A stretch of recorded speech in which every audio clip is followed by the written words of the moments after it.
Is there a danger that you're abusing your position as a public figure and turning into a preacher, particularly on the No, because everybody on a public platform is a preacher.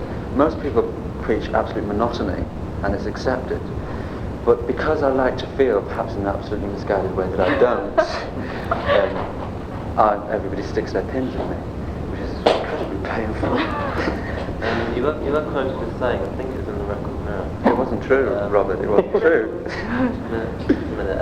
With regard to vegetarianism, someone said, the other members of the band vegetarians, and he said, you don't try and inflict the way you feel on other people because it's quite boring. Well, that was an absolute lie.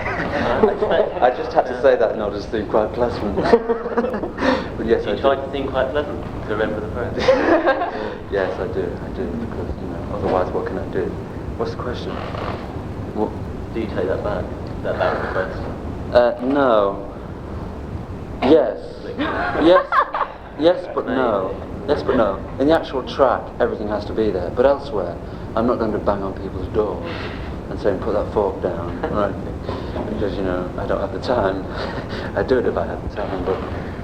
Who was a vegetarian first, you or Johnny? Me. I've been a vegetarian for yonks, for years and years and years. And Johnny's a new recruit. Just for you? Well, modesty permits. I was really wondering who was going to be the first busybody to notice that I had leather shoes on. Which I'm sure will become the basis of all these interviews. Morrissey in leather shoes, shock. Do you think people have taken the Meters murder too literally and seen it only as a song against, I like to play vegetarian anthem, where in the context of the album it seems a great metaphorical power because it's actually dealing with that like one of the basis ways in which people behave. Right, yes. Yes they have, but that's okay, that's fine. If the track had been remotely overlooked, I'd be distressed. No, I'm happy about that. I mean, it is the basis of the record, of the whole LP. So no, I'm pleased. Very pleased. Whose idea was it to put the animal noises on? Where have you... sorry. Right. See, courtesy, it does exist. But is it genuine though, that's the question. Where have you stolen lines from this time? You name it. Debris magazine. You name it. I haven't checked this myself, but it's don't say it, don't say Bob it. the Manning Crowd? From Manning Crowd, never. No? No, there's nothing worth stealing from that. If there was, don't worry, I'd have it. What about, I'm not saying that Hand the Rock's Cradle was taken from anyone. No, but you just said it. No, Hand the Rock's Cradle. What the origin, because that was one of the first two songs of the song. Yes, it was indeed, yes. So where does it spring from? It springs from the, nowhere, just there on the table one day when I was talking into a bowl of brown flakes. No, I think I've always been quite honest when I've decided to when I've been quite light-fingered about the words that I use. I've stolen things, but I've only done it temporarily. I do plan to give them back. When the old career is over. When you say that you're using words that haven't been used in pop music before, it's just like I think that was a bit of wishful thinking. The week that you had your portrait of the artist printed in the yes. It takes it funny it was televised for the following night. Yes, and you videoed it, I suppose. By accident. Yes, I've still got the letters, Robert. Don't worry. I know. I don't want to press the point. But you go on. But in a way, there's nothing wrong with taking from There's nothing wrong with line in love. There's nothing really. wrong with it whatsoever. Because at least it drives people towards seeking other forms of artists. Yes, that's exactly it. That's your rationalisation. That's my answer completely. I must have. No, it's just the irony of when you said in more than one interview that you're using words that haven't used in pop songs. Yes, but I didn't mean it in terms of goat and fish. I meant it in other ways, even though the word goat hasn't really been exploited. Phrases. But yes, I did. I still maintain that. I'll never resort to the usual nonsensical terminology. Never. No, that's true. It sort of struck me that you use certain adjectives in those words in a way that no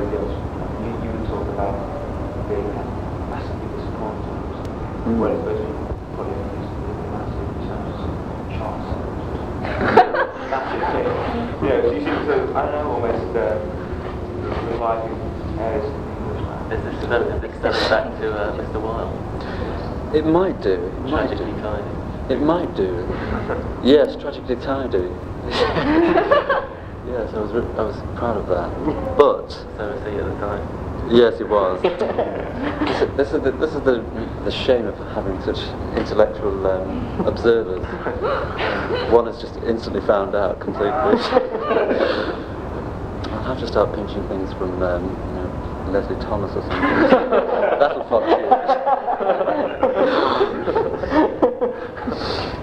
Changing tack slightly. You know how the original batch of songs, in a sense, the 4 radio sessions that appeared before this Charming Man was released as a single. Yes. And then the numerous interviews which followed before more songs came out. A lot of the statements which you made in interviews sort of elaborated upon subjects such as used in the songs. But do you find that now, the songs on the new LP, people are aware of the subject matter before they've heard the songs, like the Headmaster Ritual, and how things now? I can't really see how they can be aware of it. I can't really understand Is it it. not in your mind at all? No, not really. I think there's a familiarity now, which wasn't there before because we hadn't made any records. But I don't really see how people can be aware completely. Not really. I mean, I never felt any embarrassment about writing about school. I know it's been done before, and it's been done very, very badly, but that didn't put me off, really. I still had things to say. And do you think that you also have something to say on other subjects which have been written about? Like Yes, love, I do. for example? Yes, I do, because it's really a test of your own capabilities. If you can write about the most mordant, morose, nonsensical, plain subject and make it sound interesting, I think that's really the test of true artistry. Many people in literature have written about very boring things. It's curious to me how people can write about love, and yet it's still quite startling. It's quite remarkable, and it makes you really sit up and whatever. But that's really the test of genius. Would you say that in the songs you use phrases which, in certain situations, people would use in conversation rather than those which come to mind afterwards? Yes, I do. Well, I'm saying That was initially quite intentional, for the words to be conversation, or quite similar to conversation. Yes, that was quite intentional. Does it come naturally, or is it even more difficult? I find it easier. I find it easier than doing other things. I find it impossible to be oblique. But the newer songs seem, in most cases, more straightforward, less ambiguous. Do you agree with that? Is that due to being misquoted, misinterpreted? I agree with it. I do agree with it, because I don't really necessarily.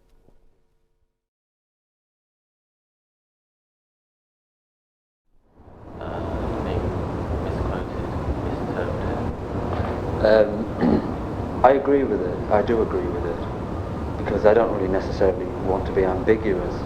Because when you're ambiguous, I feel people don't really grasp what you're on about. So that's quite defeatist, really. So the whole intention really is to be as crystal clear as possible. Do you agree that there is a change with new material? I think I might agree. I don't know, it's difficult for me to say, but I think I might agree. Several of the songs on the new album seem to have a much more direct and stronger narrative line Yes. than on the first album. Yes, they do. That's certainly there. Yes. Well, I didn't really have any intentions of being misunderstood with the words on this LP. A lot of people wrote about the first LP, and they said things that were very poetic and very interesting and absolutely inaccurate.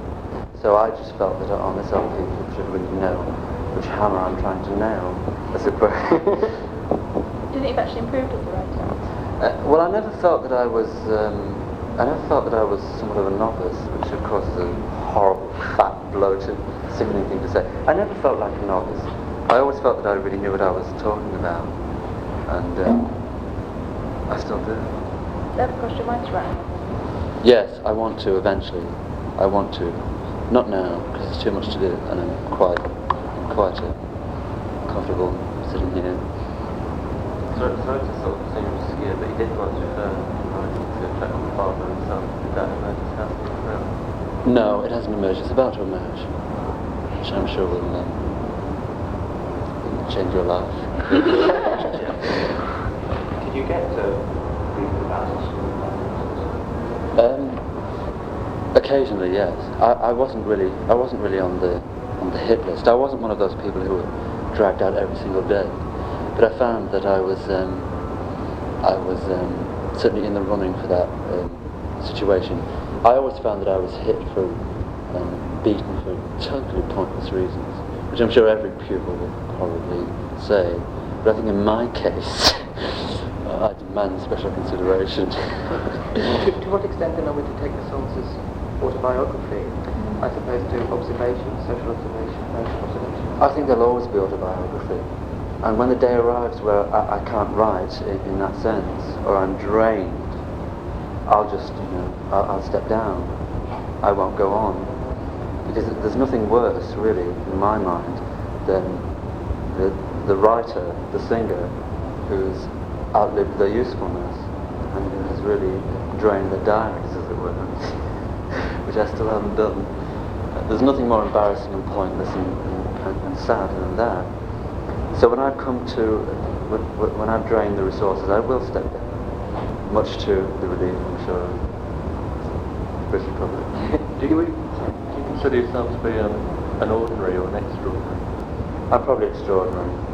And yet a lot of ordinary people can feel great affinity with things that you write. That's because perhaps everybody's extraordinary. And the minority of people in this world are very ordinary. What's behind your fierce outspoken against the work The realities of work, I think, and the realities of being in a situation where you can't choose your employment, which is an awful way to be, when you don't have any skills, and you have to take what's dished out, take what's available. There's nothing worse in life than having to take what's available. There's nothing worse in life than having no choice, I think. And this is tolerable, I think, in all areas except employment, when you have to take a job. Because even if it's a job that you can mildly stomach, if you really have to take it and you have no choice, merely the fact that you have no choice crushes your enthusiasm for the job. Did your parents, around the world, demonstrate when you were a child, so you were against that? No. I lived with my mother, who didn't. She let me do what I wanted to do. She gave me absolute full reign to be whatever I wanted to be, and that was very, very helpful. But no, as a direct result of not wanting to take anything, I didn't work for years and years and years. So you remember that presumably it doesn't sort of resent your observations and your background in she's more satisfying. Yes, completely, and still to this day she's behind everything that I say. Does she still live the same way?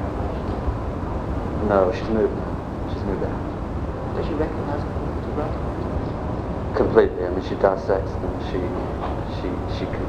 completely dissects everything that happens. She reads every single interview. She produces long monologues. She's very, very much involved in what I do, and hers is the only opinion that I really take remotely seriously. So it's quite treasurable. Were you being slightly different when you said that your love songs were written? No, I was being absolutely serious, which isn't really funny. What is the song like? I don't know anything from it apart from conflict. Apart from what? Conflicts? What do you mean, Robert? You referred to earlier when I cunningly asked about the handle of the crane. Oh, yes. That comes really from a relationship I had which didn't really involve romance. So, if we're talking about romance, well, I really don't know that much about it. But in other things, I'm quite capable of making an observation which I don't know anything was. Observation in the way that Girl Afraid seems to be written from some flight.